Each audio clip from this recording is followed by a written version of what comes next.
Comment arrêter de douter? Alors j'imagine que tu connais, ouais, le doute. Ces petits moments d'incertitude parce que tu sais pas qu'est-ce qui va se passer. Tu as strictement aucune idée de quelle va être la suite. Par ce fait, tu commences un petit peu à stresser. Et je te rassure, c'est normal, parce que ton mental a activé tout un tas de pensées du genre « ça va pas fonctionner ». Et là, comme tu le sais déjà, c'est le drame assuré. Parce que faire quelque chose, c'est bien. Mais croire que cela ne va pas fonctionner, ça n'aide en rien. Et je pense que tu as pu l'expérimenter, effectuer un projet les mains dans les poches, et ça fonctionne. Alléluia. Et une autre fois, tu donnes le meilleur de toi et cela ne fonctionne pas. Alors certes, dans l'idéal, à chaque fois, donne le meilleur de toi. Mais là où je veux en venir, c'est que tu peux pas déterminer le résultat. Par contre, tu peux déterminer ce que tu fais. Et si un jour tu te lances dans quelque chose et cela ne fonctionne pas maintenant, cela ne veut pas dire que cela ne fonctionne pas. Cela veut juste dire que cela n'a pas fonctionné. Mais si tu essaies encore une fois, cela fonctionnera peut-être. Donc la leçon, c'est essaie encore une fois. Et si ça fonctionne pas, essaie encore une fois. Et si ça fonctionne pas, essaie encore une fois. Et entre-temps, arrête de douter de tes capacités. Parce que le doute, soit il est relié par rapport à nos actions, soit il est relié par rapport aux actions d'une autre personne. Ça dépend du scénario. Et dans tous les cas, cela est relié à un manque de confiance en soi. Tu doutes de tes capacités à effectuer telle et telle tâche que tu t'es donnée. Ou alors tu vas douter de tes capacités à maintenir une relation avec telle et telle personne. Et là, tu commences à douter de ces actions. Parce que tu penses que la relation ne va pas forcément durer, vu que tu doutes de qui tu es. Mais si tu ne doutes pas de qui tu es, tu sais que ça va fonctionner. Donc tu ne vas pas remettre en question les actions de cette personne, ni les tiennes. Donc le doute, c'est relié au manque de confiance en soi. Ça, on le verra sûrement plus tard. Parce que c'est un processus. T'as pas confiance en toi, non, ça fonctionne pas comme ça. Sinon tu fais des pics, c'est ce que la plupart des gens font. J'ai extrêmement confiance parce que j'ai réussi, je rate, je suis au plus bas. L'idéal, c'est d'avoir une confiance en soi haute et stable. Il y a des petites variations, il faut faire en sorte que ça reste stable. Qu'il n'y ait pas des crashs. Ok, faut que tu restes dans les airs, à t'envoler, sans la tempête.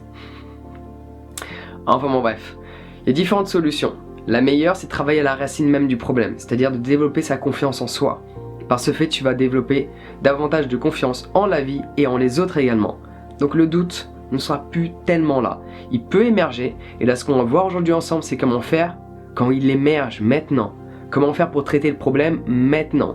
Pas forcément directement à la racine, parce que c'est quelque chose qui prend du temps, c'est un processus sur le long terme. Ça peut prendre plusieurs jours, plusieurs semaines, plusieurs mois, voire plusieurs années pour certaines personnes, ça dépend les techniques que tu utilises. Par contre, chaque personne a l'opportunité et les capacités de faire en sorte que ce doute disparaisse d'une manière instantanée. Alors je vais partager avec toi des petites techniques, enfin surtout une technique pour être plus exact. Il y en a peut-être d'autres qui vont venir en cours de route, mais sinon il y en a une qui fonctionne à merveille. Le doute est activé par tes pensées. Tu penses à certaines choses qui font douter la relation que tu as avec telle et telle personne. Tu penses que cette personne va aller à tel endroit ou faire telle chose, donc tu doutes d'elle. Ou alors, tu te mets à douter de tes capacités. Ah mais non, mais je me souviens que ça n'a pas fonctionné la dernière fois. Ah en plus, dans ma famille, on m'a dit que c'est pas fait pour moi. Donc tu commences à douter un petit peu de tout ce que tu as entendu et tout ce que tu as vécu. Et tu relis ton passé à ton présent. Et tu essaies de déterminer ton futur alors qu'il n'est même pas présent. Mais quelle idée! T'inquiète, ça nous arrive tous. Moi aussi je doute, ça m'arrive de douter. C'est juste que ça dure jamais bien longtemps. J'ai connu ces périodes où je doutais durant une durée très prolongée. Et à quoi ça sert? Parce que plus tu vas douter, moins tu vas agir. Plus tu vas douter, plus tu auras de pensées négatives et moins il y a de chances que tu réussisses ce que tu entreprends. Donc la solution elle est toute simple, mais un petit peu plus difficile à mettre en pratique pour certaines personnes parce qu'elles n'ont pas pratiqué, elles n'ont pas essayé, pour être plus exact.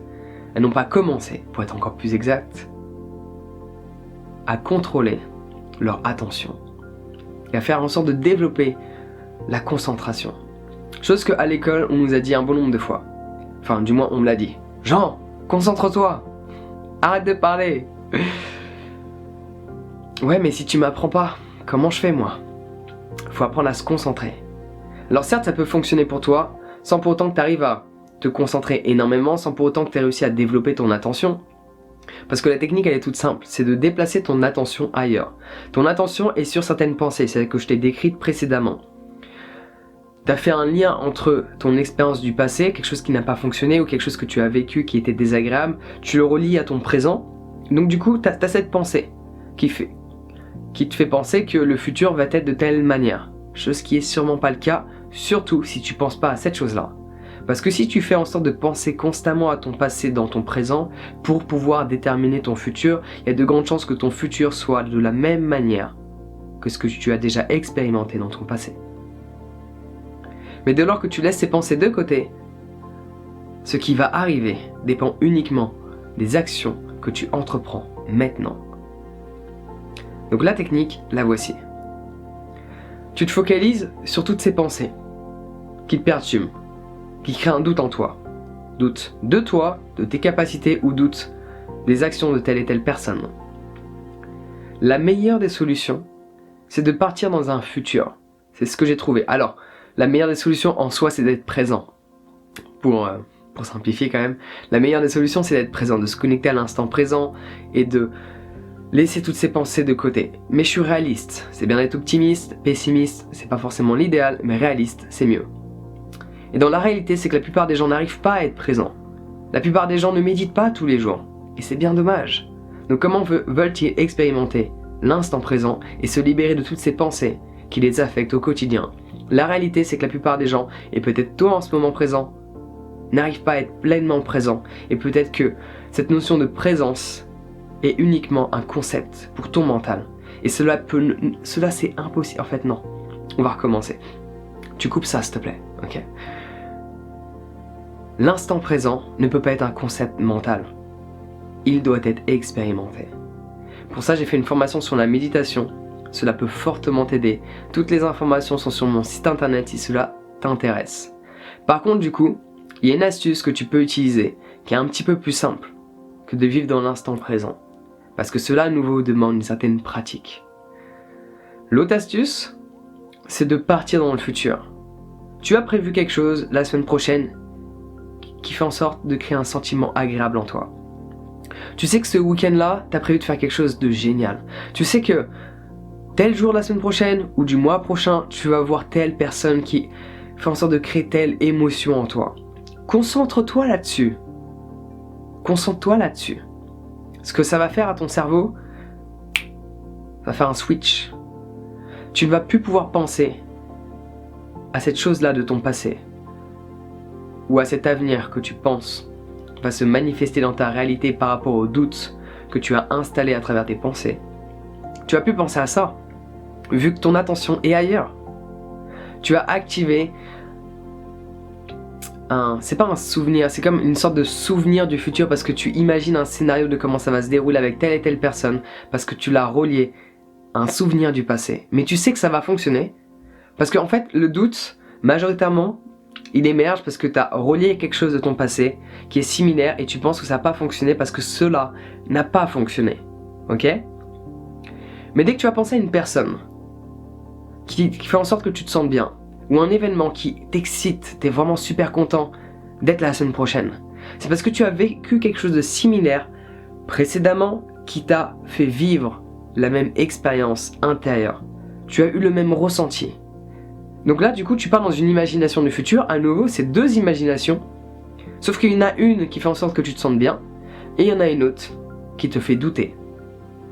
Ton attention, si elle est sur celle qui te fait douter, tu vas stresser, tu vas paniquer, tu vas être anxieux, et il y a de grandes chances que tu foires tout ce que tu as entrepris. Par contre, si à ce moment-là, tu dépasses ton attention sur ce souvenir du passé que tu projettes dans le futur, parce que tu penses que être avec cette personne ou vivre tel moment va te faire ressentir telle émotion, fais-le. Et là, tu ne vas plus penser à l'autre scénario que tu as imaginé qui ne t'aide pas. Il n'y a rien de mal à imaginer. Alors certes, sur cette chaîne, sur YouTube, on parle souvent de l'instant présent. C'est ce qu'il y a de plus beau. Le mental neutre, ni positif, ni négatif. Être dans la neutralité, l'équanimité, c'est l'idéal. Mais en attendant, pourquoi pas, déjà pour commencer, switcher de la négativité à la positivité. Laisser tous ces doutes de côté et se focaliser sur ce qui nous plaît. Se focaliser sur ce qui nous aide. Se focaliser sur ce qui nous booste. Se focaliser sur ce qui nous motive. Et personnellement, c'est ce que je fais. Surtout quand j'arrive pas à me reconnecter à l'instant présent. Parce que ces pensées, elles sont trop présentes. Et ça me perturbe de cet instant. Là, je me projette dans le futur par rapport à quelque chose que je sais va me plaire, va m'apporter de la joie, va faire en sorte que je me ressente, que je ressente mon corps, que je me sente vivant, que je ressente cette joie intérieure s'exprimer. Et ben je focalise toute mon attention sur cette personne que je vais voir.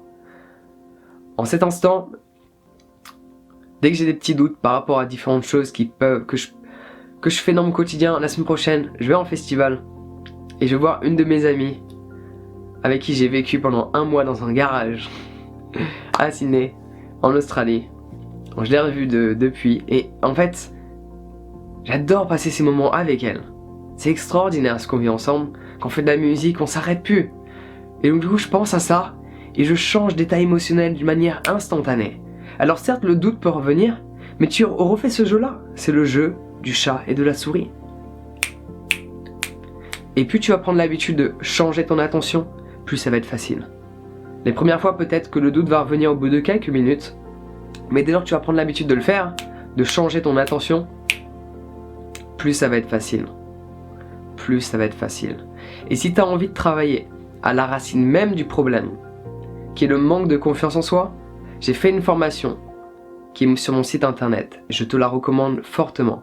Il y a plus de 11 heures de vidéo, donc il y a de quoi faire. On va vraiment travailler à la racine même.